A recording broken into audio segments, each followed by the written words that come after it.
After 10 days of testimony and 47 witnesses, jurors have to decide now how an Aurora dentist, whether he's guilty of killing his wife. Thanks for being here at 5. I'm Alexandra Lewis. I'm Kim Christensen. James Craig is charged with first-degree murder and the poisoning death of his wife, Angela. He's also accused of trying to arrange the murders of witnesses and other crimes.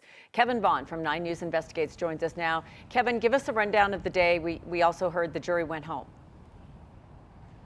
Yeah, that's where I was going to start, Kim and Alex, was something that happened just in the last couple of minutes. The jurors were released for the day. They'll return at 8:30 tomorrow to continue deliberations. They began the day this morning by listening to the judge read jury instructions. That took about 40 minutes. Then they listened to attorneys from both the prosecution and the defense give closing arguments. That lasted more than 2.5 hours.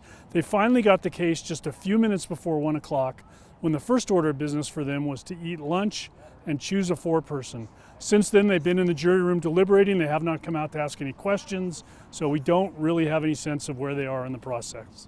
Alex and Kim? So, Kevin, I know this has been going on for weeks. For those that are just kind of tapping in, a little background on James and Angela Craig. Sure. They were married for 23 years. They had 6 children together. He's a dentist. They had been together since he was in dental school. They were members of the Mormon Church. There was a lot made of their faith, particularly of Angela Craig's faith during testimony. And they also had a lot of marital problems. James Craig, by his own admission, the admission of his attorneys, conducted numerous affairs with other women over the entire course of their marriage. If there is a guilty verdict here, what kind of sentence is James Craig potentially facing?